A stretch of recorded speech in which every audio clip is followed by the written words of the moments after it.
Welcome to Shrawagi classic. प्रिय विद्यार्थियों, आज हम भूगोल के तृतीय लेसन के रूप में राजस्थान की नदियां एवं झीलों के बारे में अध्ययन करेंगे। विशेष रूप से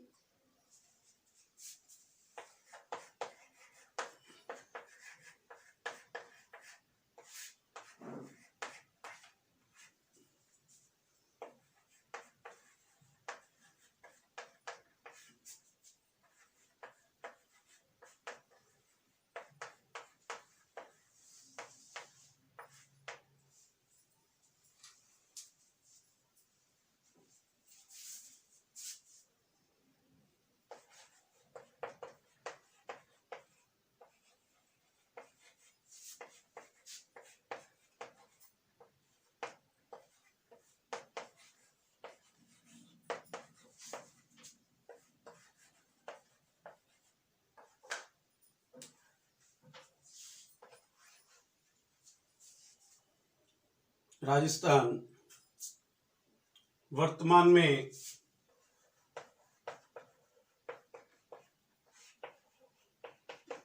भारत का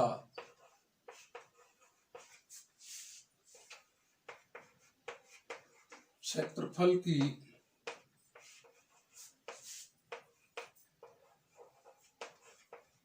दृष्टिकोण से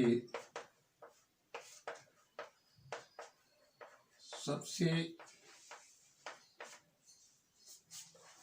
बड़ा राज्य है। इससे पहले एमपी बड़ा था। अब जब एमपी से छत्तीसगढ़ अलग हो गया तो राजस्थान भारत का सबसे बड़ा क्षेत्रफल के दृष्टिकोण से राज्य है। 3,42,239 किलोमीटर इसका क्षेत्र। देखिए, हम जब राजस्थान की बात करते हैं तो इस प्रकार का इसका शेप होता है। 4 दृष्टिकोण से इसको बांटा गया मेजरली, जो हमें फिजिकल डिवीजन के रूप में हम बाद में पढ़ेंगे कि उत्तर पश्चिमी मरुस्थलीय भाग,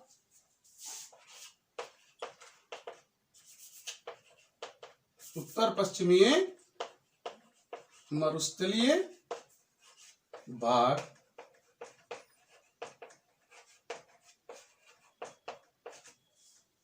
इसके अलावा मध्य अरावली क्षेत्र, ये जो अपने को जो निकलता हुआ दिखता है तो ये अरावली क्षेत्र, मध्य अरावली क्षेत्र। फिर इसके बाद में दक्षिण पठारी भाग। तो ये देखिए, पश्चिम में पूरा रेगिस्तान है और मध्य में जब इधर अलवर से जुड़ा हुआ उदयपुर गुजरात तक जो पहुंचता है हमारा, ये अरावली क्षेत्र कहलाता है, जो बीचों बीच राजस्थान के हमें इस टाइम दिखाई देता है। और दक्षिण की ओर इसके पठारी भाग हैं और पूर्व के मैदानी भाग, पूर्वी मैदानी भाग। तो ये 4 इसके भौतिक विभाग हैं जिसे हम फिजिकल डिवीजन के रूप में कहते हैं। हम हालांकि इसको अलग से पढ़ेंगे। आज हमारा ऑब्जेक्ट है राजस्थान की नदियां झीलें, लेकिन जब तक हमें पहाड़ पठार मैदान के बारे में ध्यान नहीं होता है तब तक नदियों और झीलों को बहुत अच्छे से नहीं समझ पाते।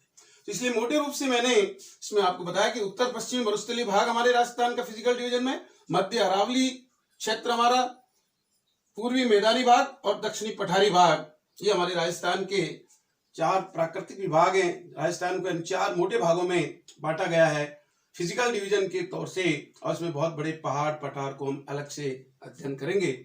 आज हम राजस्थान की इनमें से ये जो मैदानी भाग है, पठारी भाग है, पहाड़ी भाग है, इसमें जो नदियां निकलती है, झीलें जहां बनी हुई है, इनको क्यों इंटरेस्टिंग चीज होती है, उसके साथ ही वो चीजें ऑटोमेटिक क्लियर होती चली जाती है। क्योंकि बीच बीच में जब मैं नाम लूंगा कि ये पहाड़, ये पठार यहाँ से निकलती है, तो आपकी मानसिकता बन जाती है और फिर राजस्थान को बिल्कुल कंठस्थ आप कर पाएंगे। तो राजस्थान में राजस्थान या अपितु विश्व के अंदर जब हम नदियों की बात करते हैं तो आदि अनादिकाल से हमारी सभ्यताएं नदियों के किनारे बसी, क्योंकि नदियों द्वारा लाई गई जो मिट्टी होती है वो खेती के लिए उपजाऊ होती है, और जो जनजीवन है वो नदियों के किनारे अपनी सभ्यताओं का विकास किया। चाहे वो सिंधु घाटी की सभ्यता हो, चाहे वो मोहनजोदड़ो की सभ्यता हो, चाहे मिस्र की सभ्यता हो, और चाहे इराक और ईरान की सभ्यताएं हों, सभी सभ्यताओं नदी घाटी के मुहानों किनारों पर बसती चली आई। इसी प्रकार से हम राजस्थान के रेफरेंस में आज राजस्थान की नदियों एवं झीलों के बारे में अध्ययन करेंगे। तो सर्वप्रथम मैंने फिजिकल डिवीजन बताया, राजस्थान का क्षेत्रफल बताया।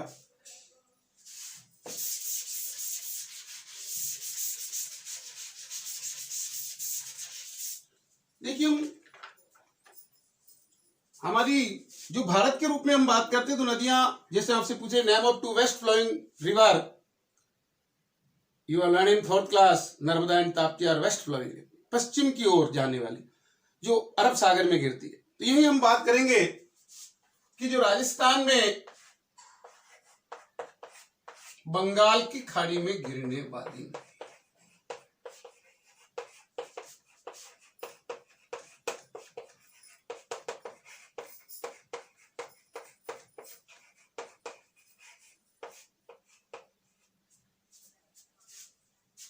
चंबल, बनास, काली सिंध,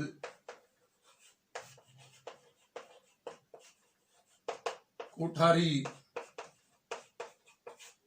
आहू, परवन, इस प्रकार की जो नदियां हैं और भी है, ये सब बंगाल की खाड़ी में जाकर के गिरती है। और जो हमारे उत्तर से थोड़ी बहुत निकलती है और पश्चिम में ज्यादा नदियां हैं, तो उत्तर पश्चिमी हम कह सकते हैं ये नदियां अरब सागर में जाके गिरती है।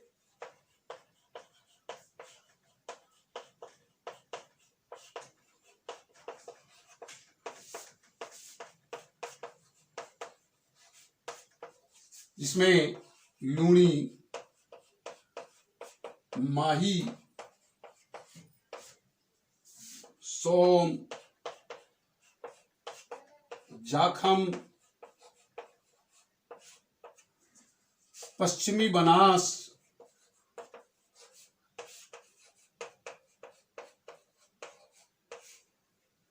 ये जो नदियां हैं ये अरब सागर में जाकर के गिरती है। साबरमती, और आप लिख सकते हैं, हालांकि वो गुजरात में उसका ज्यादा रोल है, लेकिन फिर भी राजस्थान में उद्गम होने की वजह से।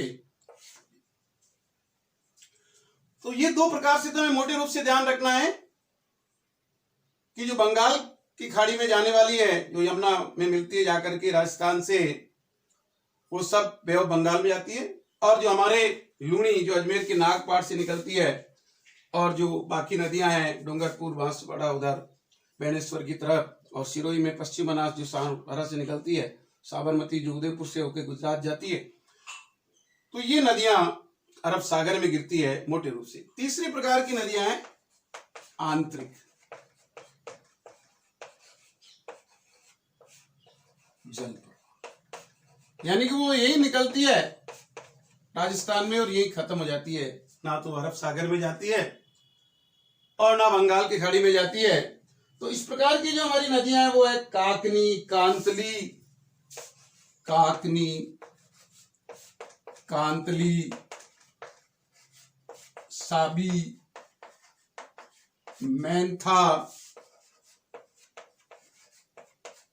ये जो नदियां हैं, जैसे काकनी जैसलमेर में निकलती है और वहीं ज्यादा पानी आता है बुद्ध झील में गिर जाती है, और जब कांतली के बाद ही सीकर के खंडेला के पहाड़ियों से निकलती है और वहीं जो है आगे जाकर के विलुप्त हो जाती है। और साबी जो नदी है जयपुर साइड से निकलती है, लेकिन वो लंबे समय थे, अलवर से पहले ज्यादा वो तिजारा ज्यादा अपने जो है हरियाणा से पहले जो है विलुप्त हो जाती है। मैनता जो नागौर जिले, जयपुर से निकलती है लेकिन मनोहरपुर होते हुए नागौर जिले में जाती है, और ज्यादा आता तो सांबर में मिल जाती है, बाकी नागौर में बहती, लेकिन ये आगे नहीं आती, इसलिए इसको आंतरिक जल प्रवाह के नाम से जाना जाता है। ऐसे बांडी नदी भी इसमें आ सकते हैं, जिसमें फाई सागर में बांडी का पानी आता है, वो भी ज्यादा नहीं जाता।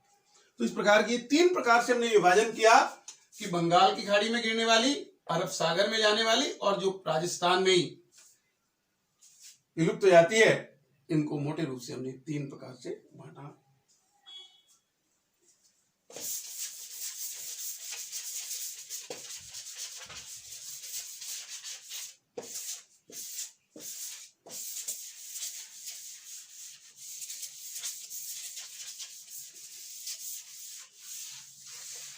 अब हम बात करते हैं कि मोटे रूप से फिजिकल डिवीजन हमने 4 बांटा, लेकिन राजस्थान की जो प्रमुख नदियां उनको 2 रूप में अपने बांट दिया कि उत्तरी व पश्चिमी राजस्थान की, उत्तरी व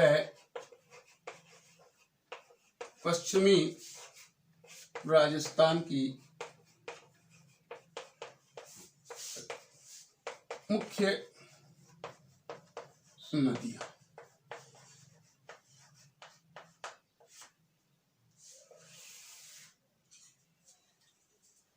इसमें सर्वप्रथम हम लूनी नदी की बात करते हैं।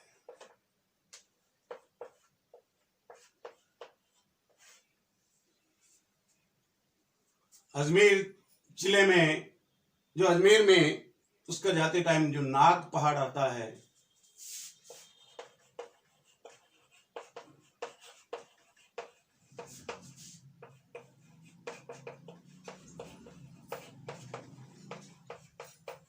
उस नाग पहाड़ से इसका उद्गम है।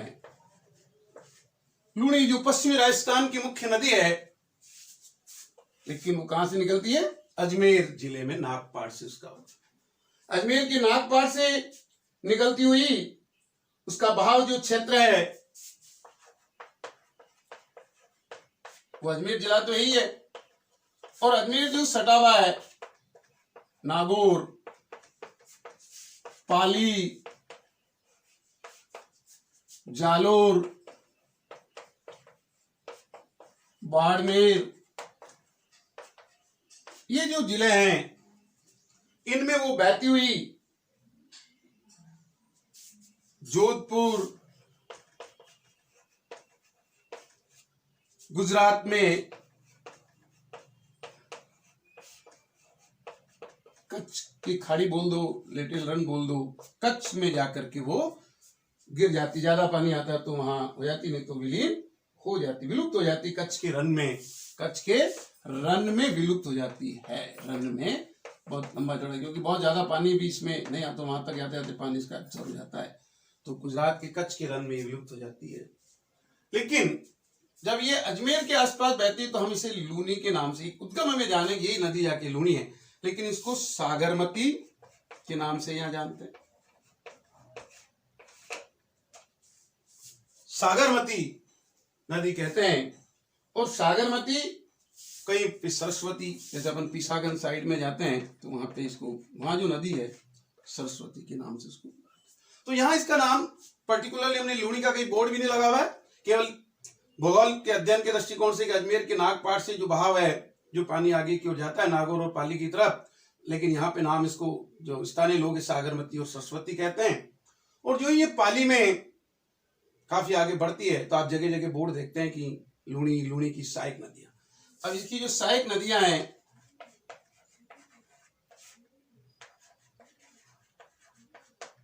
उसमें सूकड़ी, मीठड़ी, जोजड़ी, जमाई, ये इसकी सहायक और भी है, लेकिन ये मोटे रूप से आपको याद रहना चाहिए कि सूकड़ी, मीठड़ी, जोजड़ी और जवाई लिखी दिया मैंने, जो जवाई पे बहुत बड़ा बांध बना हुआ है, तो सूकड़ी, जवाई, मीठड़ी, लीलड़ी, बांडी, सगाई, इस प्रकार की जो नदियां हैं, ये लूनी नदी की सहायक नदियां हैं। तो आपके दिमाग में रहना चाहिए कि जो हमारी लूनी नदी है, ये राजस्थान में एक बरसाती नदी है, और करीब 350 किलोमीटर लंबी है हमारे राजस्थान में। और 350 किलोमीटर अलावा इसका पानी बालोतरा तक मीठा रहता है। मोटा तो वहां भी हो जाता है, लेकिन जैसे जैसे वो पीने के रूप में काम में लेते हैं। और उस बालोतरा से आगे इसको पूर्णतया खारा दर्जा मिलता है। वैसे खारी नदी के नाम से ही विख्यात है ये। तो बालोतरा तक इसका पानी मोटा जिसे हम बोलते हैं, लेकिन मटके में डाल के लोग उसको पीने के काम में लेते हैं और आगे पानी इसका खारा हो जाता है। तो इस प्रकार लूणी के बारे में आपको ध्यान रहना चाहिए। आगे बातें उसकी जब झीलों की बात आएगी तब करेंगे कि यहाँ पानी खारा क्यों होता है। 33 सागर के जो अवशेष हैं उसके कारण ये खारा रह जाता है।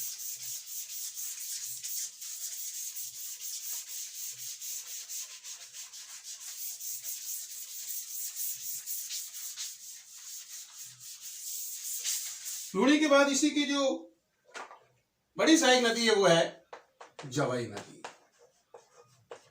बहुत फेमस नदी है जवाई। पाली जिले के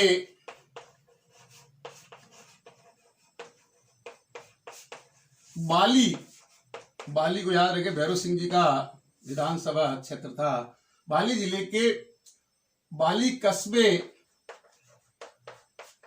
के गोरिया गांव से इसका उद्गम है। गोरिया गांव से उद्गम है। गोरिया गांव से उद्गम है, वहां से निकलती है ये और निकल करके पाली में जालोर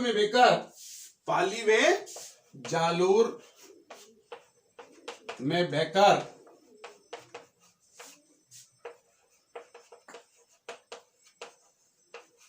बाड़मेर में लूणी नदी में मिल जाती, क्योंकि लूणी की सहायक है, लूणी नदी में मिल जाती है।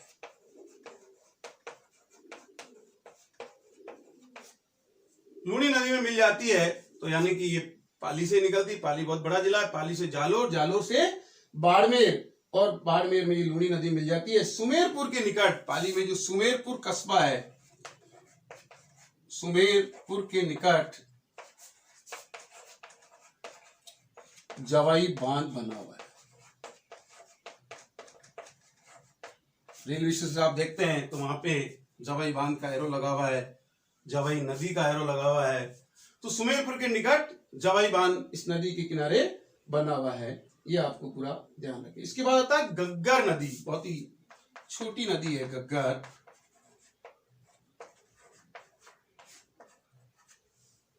हिमाचल के शिमला में जो शिवालिक पहाड़ियां हैं, उस शिवालिक की पहाड़ियों से निकलती है और राजस्थान में ये हनुमानगढ़ जिले में बहती हुई बाद में जो है भटनेर के निकट विलुप्त हो जाती है। हनुमानगढ़ में जो भटनेर का किला भी अपन ने नाम सुना होगा, तो हनुमानगढ़ में बहती हुई भटनेर के निकट विलुप्त हो जाती है। मतलब पानी ज्यादा होता है, थोड़ा और आगे बढ़ती, नहीं तो वहीं पे मैदानी भाग है वहां विलुप्त हो जाती है। और इसको वैदिक संस्कृति की सरस्वती नदी कहा जाता है।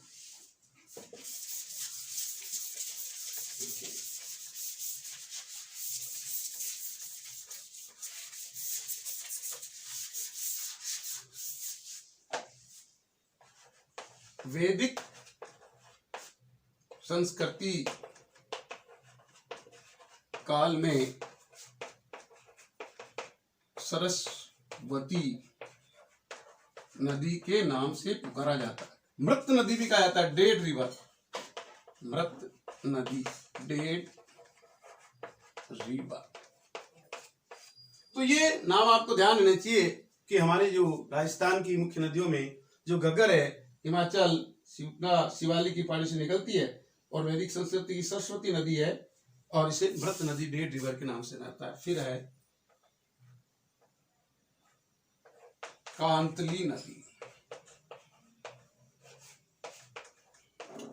ये आंतरिक जल प्रवाह की है। आपको पता है कि सीकर के खंडेला की पहाड़ियों से निकलती है।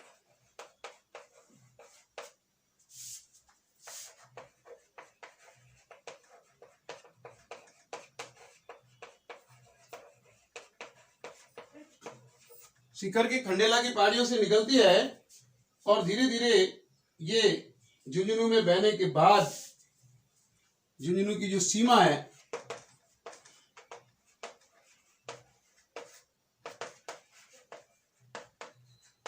जाकर विलुप्त हो जाती है,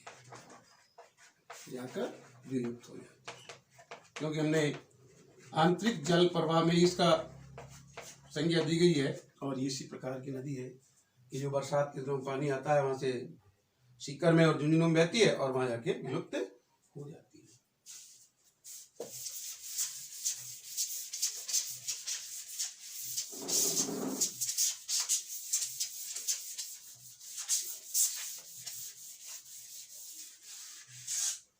कांतली के बाद हम जो नदी देखेंगे काकनी, ये भी आंतरिक जल प्रवाह की नदी है। देखिए जैसलमेर जिले में वर्षा औसत से कम होती है और वहां पे जो बरसात का पानी आता है उसमें ये जो वहां जैसलमेर जिले का कोठारी गांव है, कोठारी गांव से इसका उद्गम है, वहां से निकलती है और बहती जो है वहां पे बुद्ध झील में मिल जाती है। बुद्ध झील में मिल जाती है और पानी इससे भी कम आता है तो बुद्ध झील से पहले रह जाता है, कोठारी गांव के बाहर ही निकल पाता है। लेकिन पानी थोड़ा सा भी ज्यादा आएगा तो अंत में जाकर के बुद्ध झील में मिल जाती है। तो इस प्रकार से काकानी भी एक आंतरिक जल प्रवाह की नदी है जिसके बारे में आपको, और स्थानीय लोग इसे मसूरदी नदी कहते हैं। मसूरदी, कभी कभी पूछ लेते हैं कि जैसलमेर में इस काकानी नदी को क्या कहते हैं, स्थानीय लोग इसको मसूरदी नदी कहते हैं।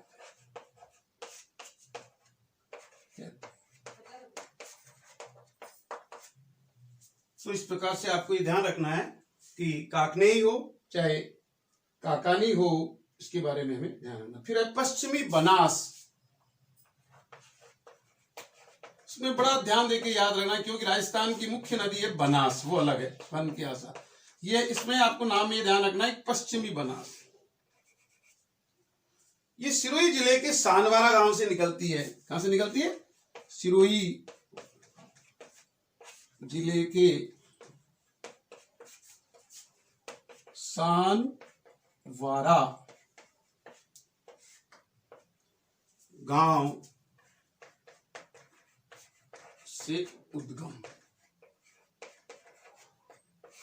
तो पश्चिमी बनास को सिरोही से जोड़ा जाए कि सिरोही जो हमारा जिला है और वहां पे जो सानवारा गांव है वहां के निकट के, यहां से निकलती है सिरोही में बह करके गुजरात के बनासकांठा जिले में प्रवेश करती है।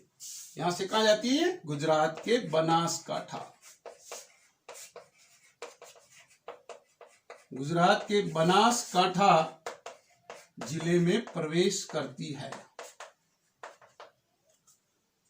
बनासकांठा जिले में बहती हुई ये अंत में दीसा नदी में की ओर बढ़ती है। दीसा शहर गुजरात का इसी नदी पे बसा हुआ है। दीसा जो शहर है वो इसी बार आता है, कौन सी नदी पे बसा हुआ है? तो आपकी बताना है कि गुजरात का दीसा इसी नदी पे बसा है। किस पे? पश्चिमी बनास पे। किस पे बसा हुआ है? पश्चिमी बनास पे।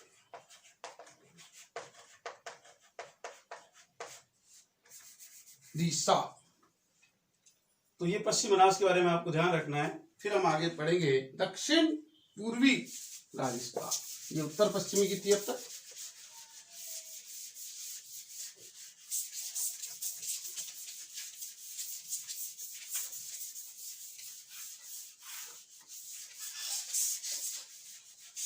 तो जो ही उत्तर पश्चिमी की बात आती है आपको लूणी, जवाई, कांतली, काकनी, है ना, उसके बाद में पश्चिमी बनास, घग्गर, इन नदियों के बारे में दिमाग में रहना चाहिए।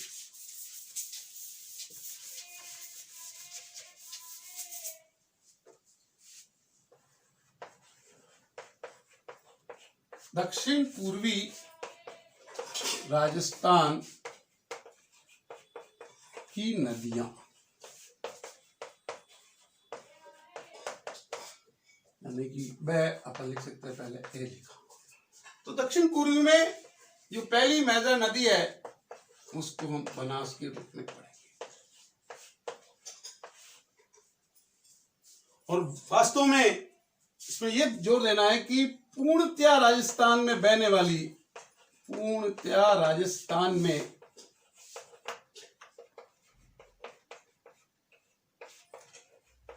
बहने वाली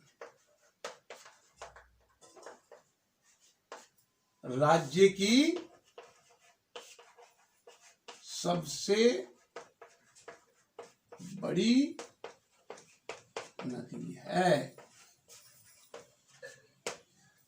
उस दृष्टिकोण से चंबल का नाम आता है, लेकिन चंबल एमपी में जनापाव पहाड़ियों से आती है और आगे यूपी में जाती है, ये भी यूपी में है, लेकिन राज्य में सबसे बहने वाली जो बड़ी नदी है वो बनास है। ये आपको बिल्कुल कंडीशनल जब क्वेश्चन आता है तब आपको कि पूर्णतया राजस्थान में बहने वाली राज्य की सबसे बड़ी नदी बनास है, जिसे वन की आशा के नाम से भी जाना जाता है। वनों के बीच विचरण करती है घने मंगल राजस्थान में, इसी की देन है वन की आशा। दूसरी बात आती है कि राजसमंद जो जिला है अभी वर्तमान में हमारा, राजसमंद में खमनोर की पहाड़ियों से निकलती है। जब कोई बच्चों को भरपट में ले आते हैं तो कुंभलगढ़ है, गौगुंदा है, हम सब दिखाते हैं। तो राजसमंद में भी पर्टिकुलर कुंभलगढ़ में खमनोर की पहाड़ियां कहाँ हैं, मैंने यहाँ जगह छोड़ी, कुंभलगढ़ पूरा याद होना चाहिए। बहुत सी बार आता है कि राजसमंद कौन से कस्बे से बनास निकलती, तो अपने खमनोर वहां वर्ड ही नहीं है, कुंभलगढ़ है, तो आपको कुंभलगढ़ पे फोकस होना चाहिए कि राजसमंद जिले में कुंभलगढ़ के खमनोर की पहाड़ियों से बनास नदी का उद्गम है, वहां से निकलती है। ये राजसमंद तो है ये जिला जहां बहती है, राजसमंद, चित्तौड़गढ़, भीलवाड़ा, टोंक, अजमेर। देखिए ये राजसमंद जिले से निकलती है, इसलिए राजसमंद जिले में विचरण कर रही है। राजसमंद से इसका पानी चित्तौड़ की तरफ भी जाता है और चित्तौड़ से फिर इसका पानी जो है भीलवाड़ा की तरफ जाता है, भीलवाड़ा, अजमेर, टोंक में बहकर सवाई माधोपुर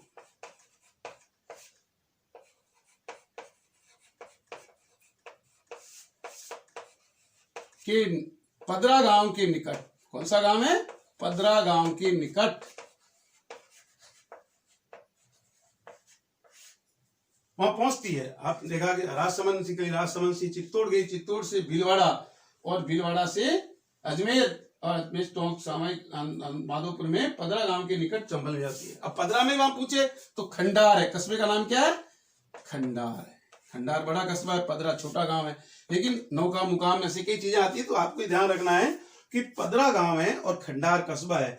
और यहाँ पे भी जब क्रम आप ध्यान रखें तो राजसमंद, चित्तौड़गढ़, भीलवाड़ा और अजमेर को आप यहाँ रह सकते हैं, क्योंकि अजमेर होती हुई ये टोंक जाती है, क्योंकि देवली अजमेर के पास में देवली टोंक में आता है और नापाखेड़ा और वहां से जो नदी निकलती है। तो राजसमंद, चित्तौड़गढ़, भीलवाड़ा, अजमेर, टोंक, टोंक से सवाई माधोपुर, और सवाई माधोपुर में जो खंडार कस्बा उसकी पदरा गांव के निकट चंबल में मिल जाती है। किसमें मिल जाती है, ये चंबल में मिल जाती है। और चंबल यमुना में मिलती है, तो बनास मतलब राजस्थान के अंदर बहने वाली पूर्ण नदी, क्योंकि चंबल उसको अब यमुना में ले जाती है, तो हम इसलिए राजस्थान की पूर्ण नदी के रूप में बनास को जानते हैं कि लंबी है, बड़ी है और राजस्थान में बहती है। इसलिए बनास के बारे में ये आपको मोटी मोटी बातें आनी चाहिए। जब इसकी बात करते हैं हम कि इसकी सहायक नदियां कौन कौन सी है, तो आपको ये ध्यान रखना है कि जो बैड़च, कोटारी, खारी, ये सब इसकी सहायक नदियां। सहायक नदियों में बैड़च जो चित्तौड़गढ़ के उधर है, कोठारी, ढूंढ, खारी, मोरेल, मासी, ये इसकी सहायक नदियां हैं बनास की। कौन कौन सी है? बैड़च, कोठारी, ढूंढ, मासी और मोरेल, ये इसकी सहायक नदियां हैं। तो ये अपने को ध्यान रखना है कि बनास के बारे में कितना हमें याद रहे। और टोंक जिले में जो बीसलपुर बांध है, बीसलपुर बांध,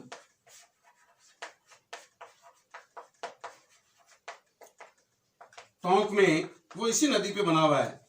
और कभी गहराई की बात, जो इतिहास की मैं बताता हूं कि बीसल देव के नाम से ये बांध पहले कभी छोटे मोटे रूप में रहा, इसको बड़ा बनाया। तो विग्रहराज चतुर्थ जो है, उसके जो कॉमन नाम है बीसल देव, वो बीसलपुर बांध उसी नाम से बनाया गया है।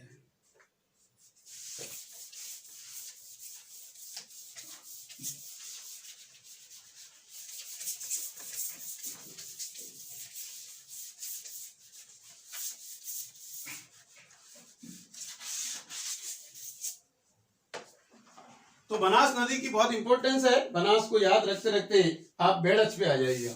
बेड़च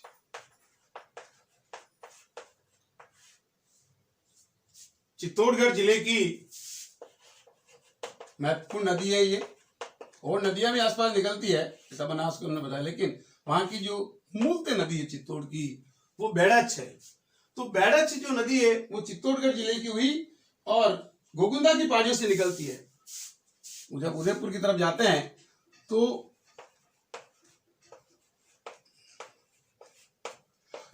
गोगुंदा, महाराणा प्रताप से रिलेटेड है, गोगुंदा, गोगुंदा की पहाड़ियों से निकलती है।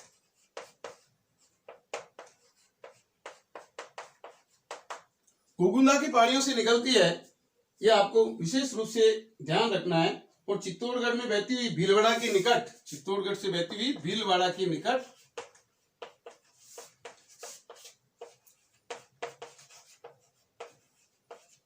बिगोद, कस्बा है बिगोद, वहां आती है। और बिगोद में विचरण करती हुई बिगोद के पास में इसको वहां आयड़ नदी, पहले तो इसको जब चित्तौड़ से निकलती है इसको आयड़ के नाम से जाना जाता है, नॉट बैड़च। बैड़च इसको बाद में दिया, आयड़। प्रारंभ में इसको किस नाम से जानता है? बहुत से ऐसी क्वेश्चन आ जाता है कि जो चित्तौड़गढ़ उदयपुर की गोगुंदा की पहाड़ियों से जो नदी निकलती है, जिसका वास्तविक नाम बैड़च है, लेकिन उसका पूर्व नाम क्या है, प्रारंभिक नाम क्या है? तो आयड़ है। आयड़ के बाद जब ये भीलवाड़ा के निकट बिगोद पहुंचती है और बिगोद में ये कहीं मिल जाती है, तो बिगोद से ये किसमें मिलती है? बनास नदी मिलती है। बनास बड़ी नदी है, वो भी भीलवाड़ा की तरफ। तो यहाँ चित्तौड़, उदयपुर की गोगुंदा पहाड़ियां और भीलवाड़ा के बिगोद के निकट ये बनास में मिल जाती है और इसका नाम भी बैड़च पड़ जाता है। बिगोद से बैड़च हो गया, ये आपको विशेष रूप से ध्यान रखना है। और चित्तौड़गढ़ में इसकी जो सहायक नदियां है वो गंभीरी, गुजरी, वागन, ये इसकी सहायक, इसकी बैड़च नदी की सहायक नदियां, सहायक नदियां। ये आपको मोटे रूप से ध्यान रखना है कि बैड़च नदी चित्तौड़गढ़ जिले की है, लेकिन उदयपुर की ओर जो गोगुंदा की पहाड़ियां हैं वहां से निकलती है। भीलवाड़ा के निकट ये बिगोद पहुंचती है, बिगोद से ये बनास से मिल जाती है और बनास, और इससे पहले इसकी जो सहायक नदियां हैं वो गंभीरी, गुजरी और वागन है। इसके पश्चात कोठारी नदी,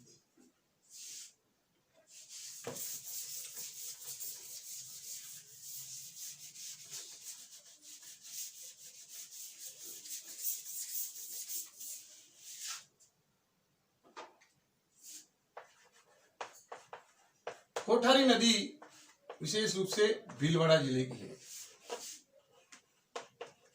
जैसे हमने बेड़च की बात की चित्तौड़ में, जबकि चित्तौड़ में और नदियां भी आती है, लेकिन जो कोठारी नदी है वो भीलवाड़ा, और लेकिन उसका जो उद्गम है दिवेर राजसमंद, दिवेर जगह का नाम है और जिला राजसमंद। दिवेर राजसमंद से ये निकलती है और निकल करके भीलवाड़ा जिले में बेच करके भीलवाड़ा में नंदराय कस्बा के निकट, गांव बोलो, नंदराय के निकट पहुंचती है।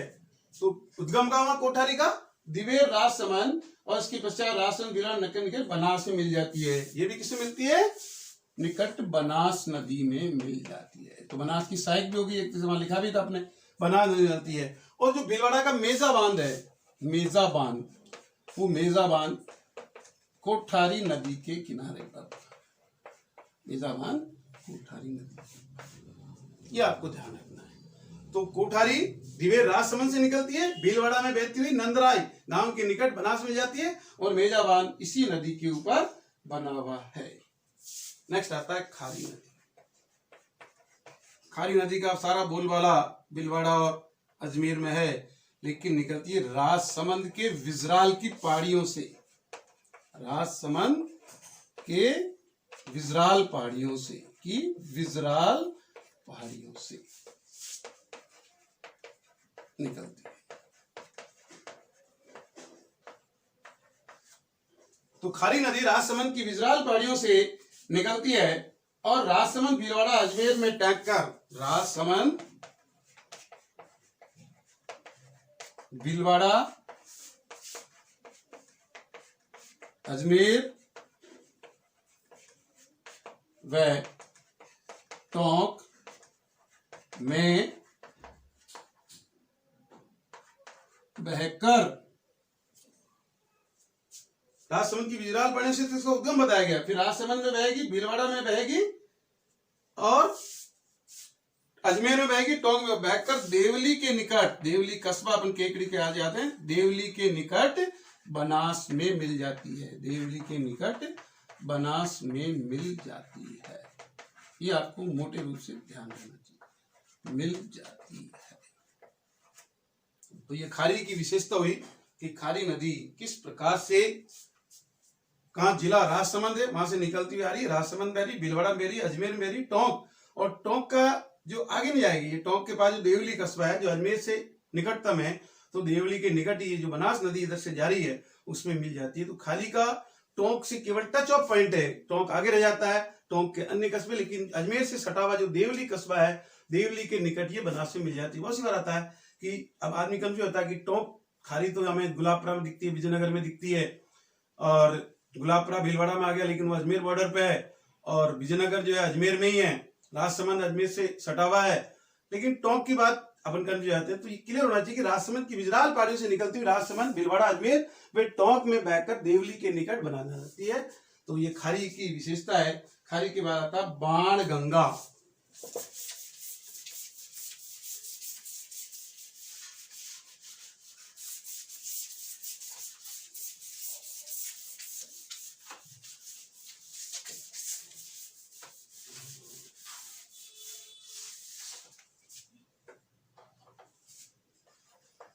नाम है बाणगंगा।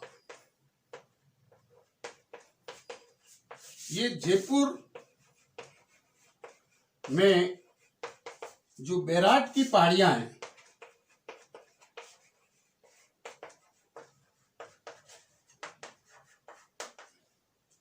से निकलती है, यानी कि जयपुर से आगे की ओर जाएगी।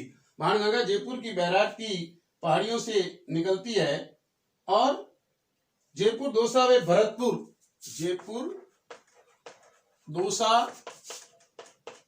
भरतपुर में बहती हुई, भरतपुर से आगे यमुना में मिल जाती है। किसमें मिल जाती है? यमुना नदी, यमुना में मिल जाती है। तो बहुत शॉर्ट एंड स्वीट है कि जयपुर में जो पहाड़ी इलाका है, तो उसमें जो बैराट की पहाड़ियां हैं, उससे बैराट की पहाड़ियों से निकलती है, जयपुर में बहती है, दौसा उधर पास में उसका जिला, भरतपुर से आगे, और भरतपुर से बहती बहती जाकर के यमुना के अंदर मिल जाती है। और आपसे पूछे कि आगे भरतपुर से आगे क्या आता है?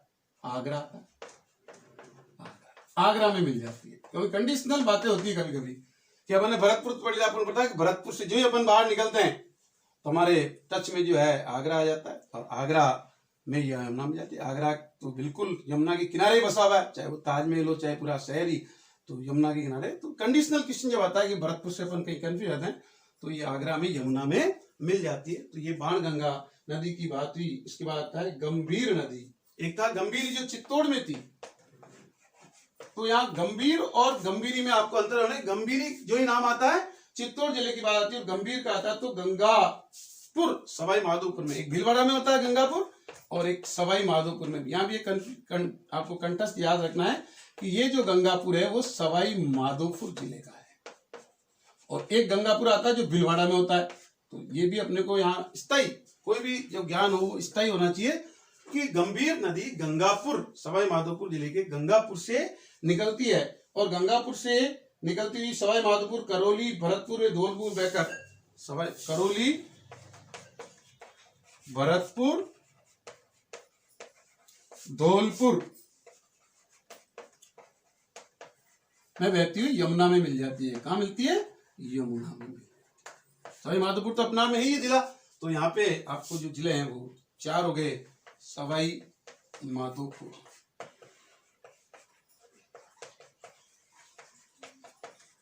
सवाई माधोपुर, करौली, भरतपुर, धौलपुर यमुना में बहती हुई, धौलपुर से वो यमुना में मिल जाती है, ये आपको ध्यान रखना। फिर आती साबी नदी।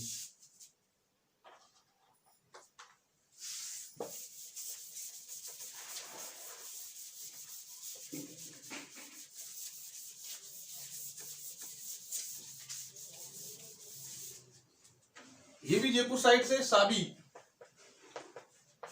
तो जो ही आपने बैराट की पहाड़ियां पढ़ी, और साबी जो है सेवर पहाड़ियों से निकलती है। यहां ये ध्यान रखना है कि सेवर की पहाड़ियों से, तो जो साबी है वो सेवर की पहाड़ियों, जयपुर में ही है, सेवर की पहाड़ियों से अलवर जिले की बानसूर, अलवर में जो बानसूर है, बहरोड है, बानसूर भी अलवर की तहसील है, बहरोड भी अलवर की तहसील है, वहां पे बहती हुई तिजारा, और तिजारा से पहले भी आपको ध्यान रखना तो किशनगढ़ बास, कभी कभी पूछ लिया जाता है कि भाई इसका जो है बहाव क्षेत्र अपने को क्वेश्चन को किसी ग्रुप लेते हैं, मंडावर, तो ये भी आपको ध्यान रखना। बाकी अपन अलवर में बानसूर, बहरोड, तिजारा भी तीसरी कर सकते हैं।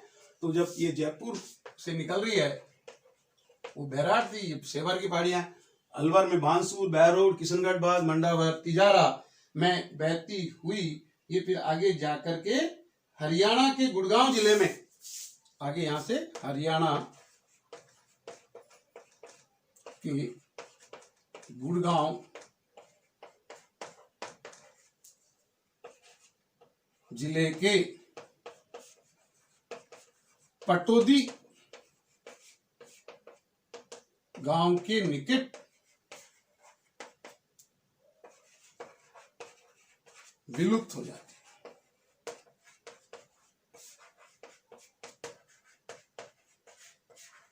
अब यहां भी आपको ध्यान रखना है कि जो यहां पर रेवाड़ी से, राजस्थान से रेवाड़ी में एंटर देते हैं, अब कुछ भाग उसका गुड़गांव में आता है और कुछ गांव रेवाड़ी में आता है। तो इंछापुरी रेलवे स्टेशन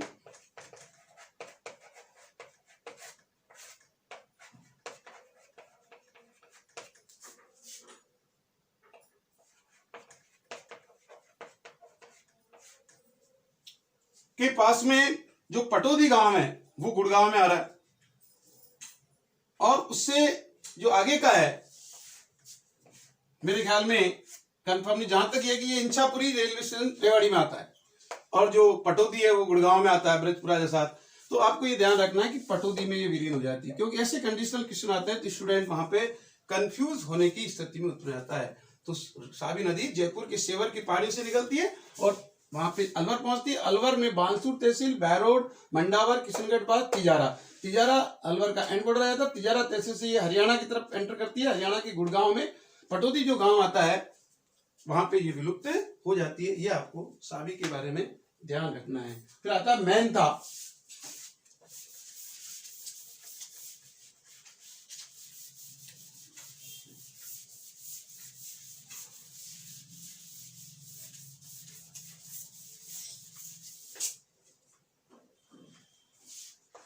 मेहनता ये मनोरपुर जो है इलाका है जयपुर का ही, तो मनोरपुर से निकलती है। मनोहरपुर कहाँ है? जयपुर में ही। और वहां से बहती हुई कहां प्रवेश जाती है? नागौर में, नागौर जिले में जाती है। और नागौर में आगे नहीं जाएगी, सांबर जो अपना इलाका है प्रवेश कर सांबर झील में गिरती है, क्योंकि नागौर बहुत बड़ा है, सांबर झील में गिरती है।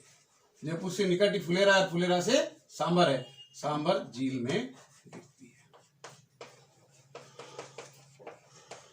इसलिए हमने इसको आंतरिक प्रवाह की तीसरी कैटेगरी में रखा था कि मेहनता है, कांतली है, कांक नहीं है।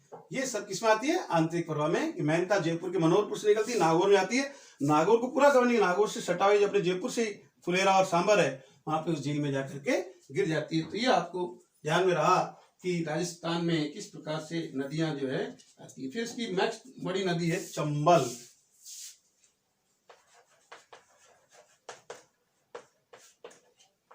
इसका नाम है कर्मणवती, चरमणवती, सॉरी, कामधेनु, ये इसके अन्य नाम हैं। मध्य प्रदेश के जनापाव पहाड़ियों से ये निकलती है। एमपी में जो जनापाव को बोलता है, जनापाव की पहाड़ियों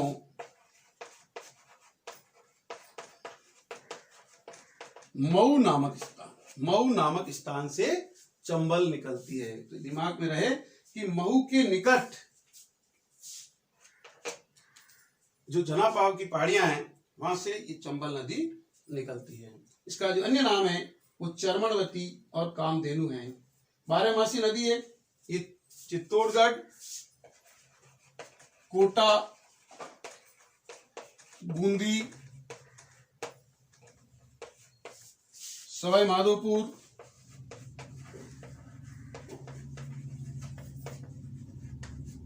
करौली, धौलपुर में बहती हुई यूपी के, उत्तर प्रदेश के इटावा, बड़ा शहर है, इटावा के निकट यमुना में मिल जाती है, यमुना में मिल जाती है। तो ये पूरा बड़ी नदी है बनास के बाद, ये हमारे राजस्थान की तो आपके की 12मासी है और ये यमुना में मिल जाती है। इस पे जो सहायक नदियां हैं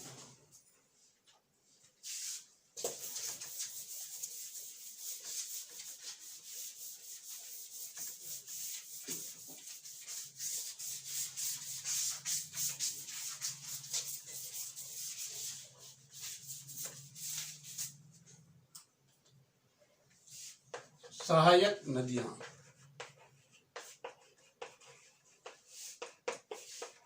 तो आपको होना चाहिए बनास, बैडच, आहू, परवन, काली सिंध, जितनी भी बड़ी बड़ी नदियां हैं कुछ तो बनास में मिल जाती है। तो बनास तो अपने आप में इसकी सहायक नदी होगी। अब बनास के अलावा काली सिंध है और जो हमारी पार्वती नदी है 12 में, उधर कुराल है, ये सब जो है इसी में आकर के मिलती है। तो ये इसकी सहायक नदियां, और बहुत सारे बांध बने हुए इसके किनारे, गांधी सागर, राणा प्रताप सागर,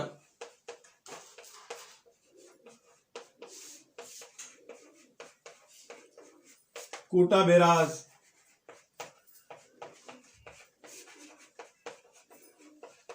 ये सभी जिसमें हम विद्युत के लिए, सिंचाई के लिए काम लेते हैं। तो ये सब चंबल के किनारे बने हुए हैं, चाहे वो गांधी सागर हो, चाहे वो राणा प्रताप सागर हो, और चाहे कोटा बैराज हो, और जवाहर सागर, ये सब।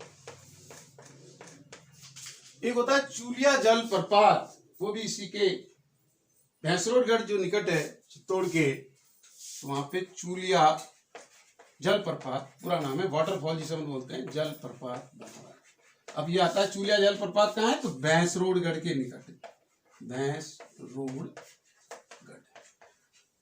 जिसको 84 के नाम से भी जाना जाता है, और ये चित्तौड़ से सटा हुआ है। तो आपको ये ध्यान रखना है कि चंबल में जो भैंसरोडगढ़ के निकट चुलिया पर्वत है, और यहाँ पे बामनी नदी मिलती है। कौन सी नदी मिलती है? बामनी नदी, वो भी इसकी सहायक बामनी नदी। इसमें तो नाना प्रकार से हमें नदियों के अध्ययन होने चाहिए।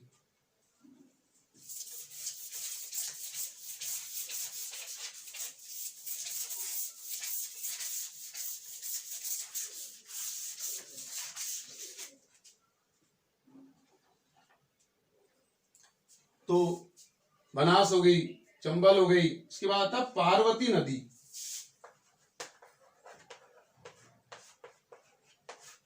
जो पार्वती नदी है वो एमपी से निकलती है। कहां से निकलती है? मध्य प्रदेश, सेहोर से निकल करके बारां के करियाहाट, बारां के निकट करियाहाट जगह का नाम है, करियाहाट के निकट पहुंचती है, और करियाहाट के निकट पहुंचती है 12वें कोटा बहकर पाली गांव के निकट चंबल मिल जाती है। जो कोटा का पाली गांव है, पाली गांव के निकट चंबल में मिल जाती है। तो पहले कहां से उद्गम हुआ इसका? एमपी के सेहोर क्षेत्र से। सेहोर से निकल के राजस्थान में बाया में करियाहाट के निकट प्रवेश करती है, 12वें कोटा में बेकर सवाई माधोपुर व कोटा की सीमा पर पाली गांव के निकट चंबल में मिल जाती है। सवाई माधोपुर भी आपको ध्यान रखना है। कोटा ही है, कोटा ही गया तो एमपी से 12 से उधर सवाई माधोपुर, कोटा, और कोटा के पाली गांव के पास में ये चंबल नदी में मिल जाती है। फिर आता है काली सिंध।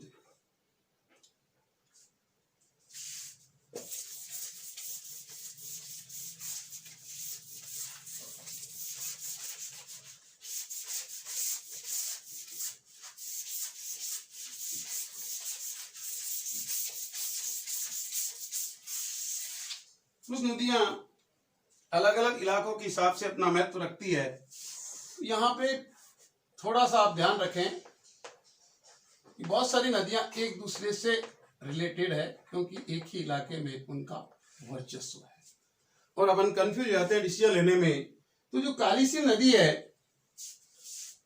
एमपी में देवास, कस्बा देवास, तो काली सिंध का उद्गम कहां हुआ? मेन एमपी में, और एमपी में देवास के पास बागली गांव, देवास कस्बे का जो बागली गांव है, बागली गांव की पहाड़ियों से, जैसे अपन ने वहां कुंभलगढ़ में पढ़ा ना, ऐसे बागली गांव की पहाड़ियों से निकलती है। तो मोटे रूप से ध्यान रखना है कि इससे बहुत सारी नदियां आपस में इनके नाम है जो बहुत जुड़ेगी, और जो सब एमपी से आ रही है और झालावाड़ को अटैक कर रही है। तो जो काली सिंध है वो देवास के पास बागली गांव के उसे पकड़ के झालावाड़ में रायपुर के निकट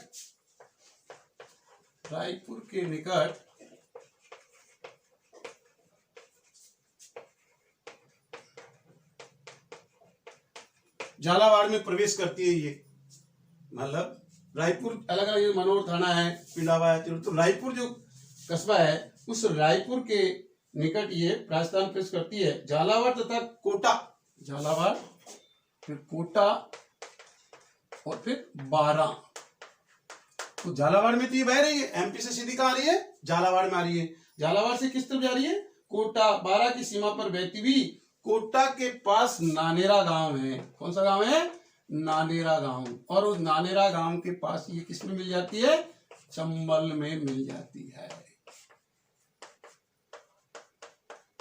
नानेरा ग्राम के पास काली सिंध नदी चंबल में मिल जाती है। और इसकी जो सहायक नदियां हैं आहू, परवन, उजाड़, ये क्या है? इसकी सहायक नदियां हैं। किसकी सहायक नदियां? काली सिंध की सहायक नदियां हैं। तो आपको इस काली सिंध को विशेष रूप से बहुत सारी नदियां इससे मिलेगी। फिर उसके बाद में नीचे है कि कुराल नदी। काली सिंध के नीचे ये कुराल। ऊपरमाल का पठार जो बिजोलिया से सटा हुआ है, ऊपरमाल के पठार से बिजोलिया, अपन जो भीलवाड़ा का जो भाग है बिजोलिया, वहां से बूंदी के पूर्व में चमलती है। ऊपरमाल के पठार से बूंदी के पूर्व में बहती हुई चंबल में मिल जाती है। तो ये भी सहायक नदी हुई चंबल की। कुराल, तो काली सिंध के बाद कुराल पड़ा, कुराल के बाद आहू। मैंने आपको पूर्व बताया कि हमें इस पे ज्यादा जोर देना है। आहू एमपी के सुसनेर, ये सुसनेर कस्बा है मध्य प्रदेश का और झालावाड़ जिले से सटा हुआ है। झालावाड़ में डग से आगे अपन एमपी बॉर्डर तक जाते हैं। तो सुसनेर कस्बा आहू एमपी, और सुसनेर के निकट निकलकर झालावाड़ में नंदपुर के समीप, झालावाड़ में जो नंदपुर कोई गांव है उसके समीप नंदपुर तक पहुंचती है, और नंदपुर के समीप जो है प्रवेश करती है। कोटा में झालावाड़ की सीमा पे बहती हुई गागरोन पहुंचती है। और जो गागरोन का किला है वो आहू और काली सिंध के संगम पे बना हुआ है, दोनों के। आहू और काली सिंध जहां मिलती है, काली सिंध तो पहले से वहां बह रही है, आहू वहां के और मिल जाती है। तो आहू और काली सिंध के संगम पर गागरोन का किला बना है। बहुत सी बार क्वेश्चन आता है कि गागरोन का किला निम्न में से किन नदियों में बना, स्टूडेंट कंफ्यूज होता है। वहां लिखा होता है आहू परवन, काली सिंध कुराल, काली सिंध आहू, काली सिंध पार्वती। अब पार्वती भी 12 पास में ही है, तो आदमी लिखता है बिल्कुल काली सिंध उधर से जाती होगी, 12 पे पार्वती आती होगी।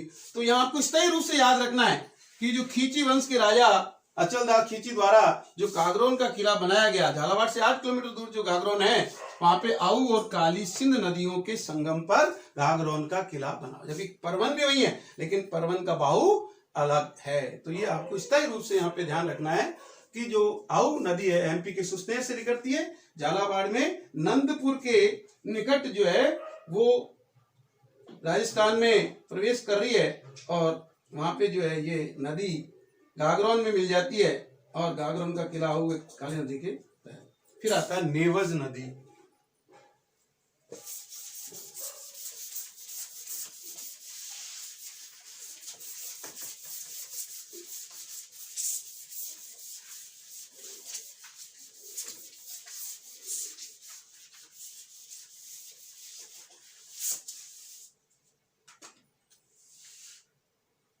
नेवज, कोई निमाज भी बोलते हैं इसको, निमाज। निम्बाज अलग होता है, नेवज, नेवज में निमाज वर्ड लिख दिया। तो मध्य प्रदेश में विंध्य पर्वत के उत्तरी भाग में निकलकर राजगढ़ जिले से होती राजस्थान में झालावाड़, झालावाड़ कोल्लूखेड़ी कोई कस्बा है वहां पे, कोल्लूखेड़ी के निकट ये पहुंचती है। तो आपको ये बताना है कि जो नेवज है वो कहां से निकल रही है, अभी एमपी से निकल रही है, और एमपी में राजगढ़ से होती हुई झालावाड़ में कोल्लूखेड़ी निकल पड़ती है। झालावाड़ की सीमा पर मवासा अकलेरा, मवेसा अकलेरा के निकट परवन में मिल जाती है। किसमें मिल जाती है? परवन जो नदी है यहाँ की उसमें मिल जाती है, परवन नदी मिल जाती है। अब अपने बारे में नई समस्या उत्पन्न होगी, परवन भी कोई नदी है। बीच में बोल चुका हूं कि काली सिंध, आहू और परवन तीनों एक ही जिले पे अटैक करती है, लेकिन तीनों के बहाव क्षेत्र में 2 मिल जाती है और तीसरी आगे आगे मिलती है। तो परवन नदी जो है वो भी आपकी एमपी से आ रही है, एमपी से निकल के राजस्थान में झालावाड़ में प्रवेश कर झालावाड़ कोटा में 12 बहकर 12 के निकट, ये 12 के निकट काली सिंध में मिलती है। 12 के निकट काली सिंध में मिल जाती है, काली सिंध में मिल जाती है।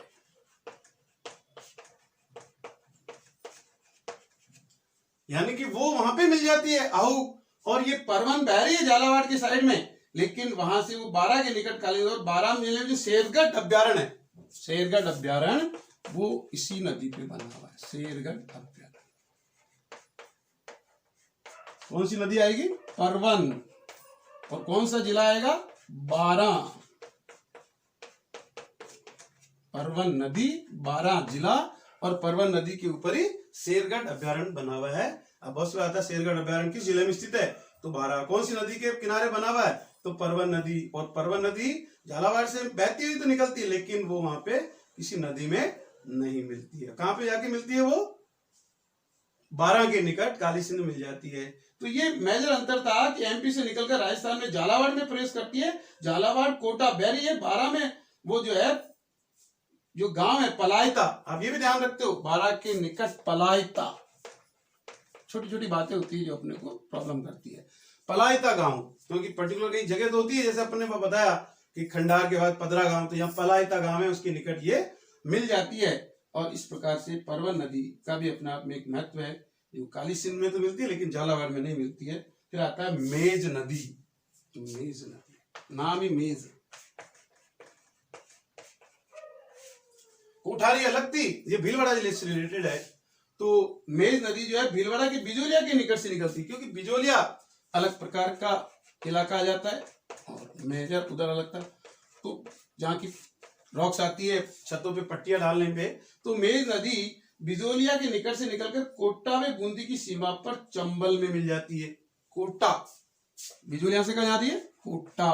और जो बूंदी है की जो सीमा है पर चंबल में मिल जाती है। मेज किस में मिल जाती है? चंबल में। तो चंबल की साय होगी, चंबल में मिल जाती है।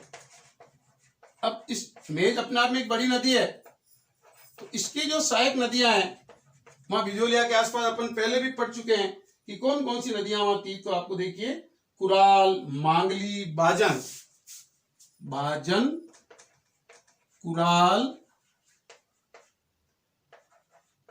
और मांगली। अब एक रोड पे अपन निकलते हैं तो मांगली का बोर्ड तो है ही है, लेकिन मांगली के अलावा होता है घोड़ा पछाड़, जो बिल्कुल कोटा रोड पे बूंदी जब झालावाड़ जाते हैं तो घोड़ा पछाड़ नदी का एरो लगा हुआ है और घोड़ा पछाड़ नदी लिखा हुआ है। ये घोड़ा पछाड़ नदी वास्तव में मांगली की सहायक नदी है। किसकी सहायक है? मांगली नदी की सहायक। उधर जो मांगली नदी बिजोलिया से जो नदी जा रही है मेज, कोटा, बूंदी, तो चंबल में जाती है, तो वहां बाजन, कुराल, मांगली इसकी सहायक है। और मांगली की सहायक नदी घोड़ा पछाड़ है। और इस घोड़ा पछाड़ नदी के साथ साथ ये बताएंगे कि इस नदी पे भीमलत प्रपात बना हुआ। किस पे? मांगली नदी पे। मांगली नदी पर भीमलत प्रपात बना हुआ है, जल प्रपात। ये आप ध्यान रखें कि मेज नदी और मांगली नदी पर ये प्रपात बना हुआ है।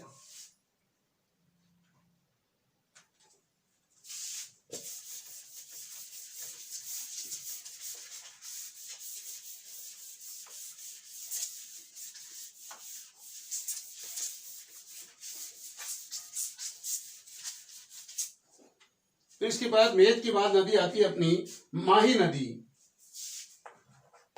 इधर भी 3 नदियां अपने आप में बहुत इंपॉर्टेंट है।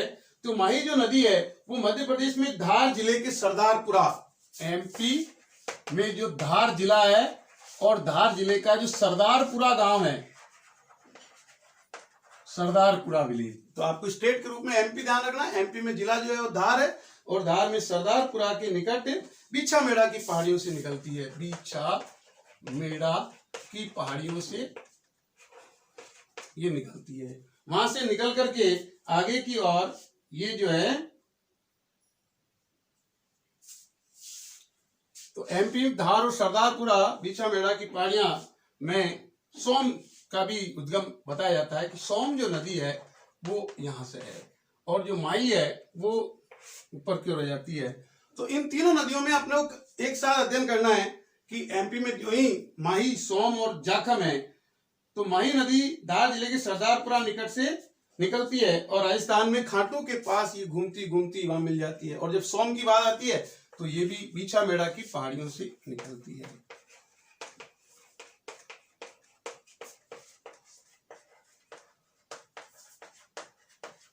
तीसरी सी के साथ जो नदी है वो है जाखम,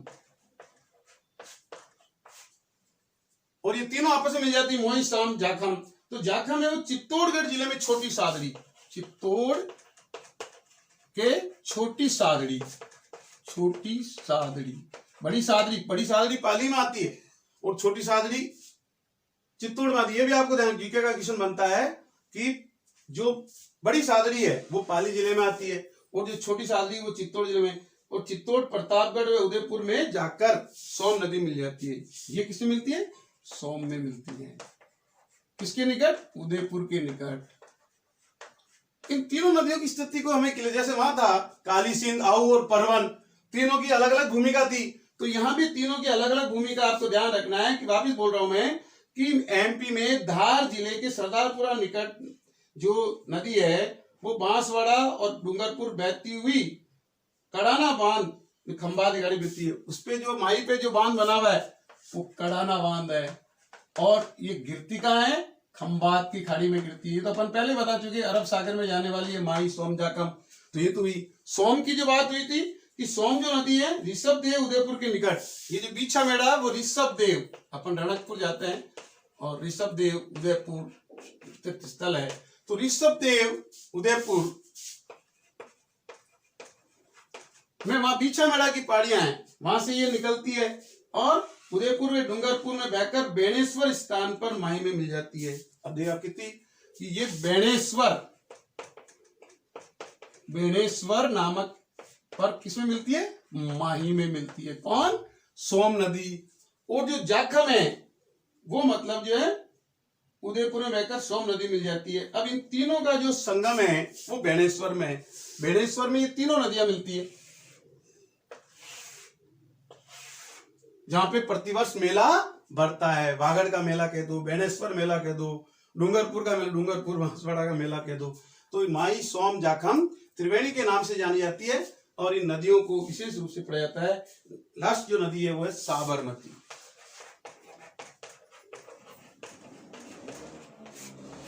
ये उदयपुर से निकलती है साबरमती, उदयपुर जिले की अरावली की पहाड़ियों से निकलकर साबरकांठा जिले जो गुजरात में आता है, साबरकांठा में गुजरात में प्रवेश करती है, गुजरात में प्रवेश करती है।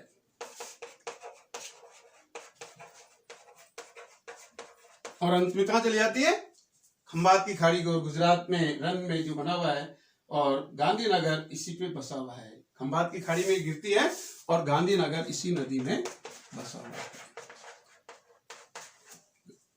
तो इस प्रकार से ये करीब 20 नदियां थी, उधर 6 नदियां, ये मेजर रूप से जो नदियां हैं, और इनकी जो बहुत सारी सहायक नदियां जिनके नाम हम जान चुके हैं, और इसकी भी जो सहायक नदियां हैं वो बैतरक है,